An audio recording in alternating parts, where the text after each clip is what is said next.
Chennai super కింగ్స్లోని Dhoni వ్యూహాలను Fleming ఆలోచనలు తోడైతే ఐపీఎల్లో తిరుగుండదు అనేది ఇన్నాళ్ల చరిత్ర చెప్తున్నమాట.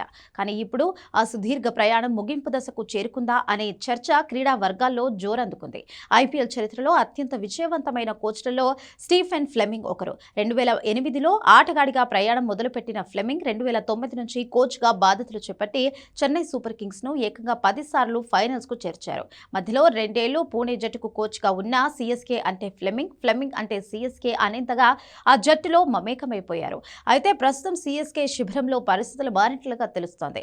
గత 16 ఏళ్లుగా జట్టును వెనక నుండి నడిపిస్తున్న ఫ్లెమింగ్ ఈ సీజన్లో జట్టును తిరిగి ఫామ్లోకి తీసుకురాలేకపోతే ఆయన పదవికి ముప్పు తప్పదని విశ్లేషకులు చెబుతున్నారు. ఇక మెన్ ఇన్ ఎల్లో జట్టు వరుస ఓటములు కూడా ఫ్లెమింగ్ పై ఒత్తిడి పెంచుతోంది. మరోవైపు ధోని జట్టులో లేకపోవడం మరింత కలవరపెడుతోంది. జట్టులో కొత్త రక్తం, కొత్త వ్యూహాలు అవసరమని మేనేజ్మెంట్ భావిస్తే ఫ్లెమింగ్ సుదీర్ఘ ప్రయాణానికి ఈ ఏడాది ఫుల్ స్టాప్ పడే అవకాశం ఉంది.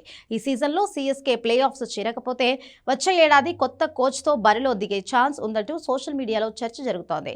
ధోని ఫ్లెమింగ్ జోడీ అయితే కాలంతో పాటు మార్పులు కూడా సహజం. ఈ కీలక సీజన్లో ఫ్లెమింగ్ తన మార్క్ వ్యూహాలతో జట్టును మళ్లీ టాప్లోకి తీసుకువస్తారా, లేక విమర్శలు అన్నట్లుగా ఒక గొప్ప ప్రమాణానికి ఘనమైన వీడ్కోలు పలుకుతారా అనేది వేచి చూడాలి. మరోవైపు చపాక్ పిచ్ కూడా సీఎస్కేకు సవాల్గా మారింది.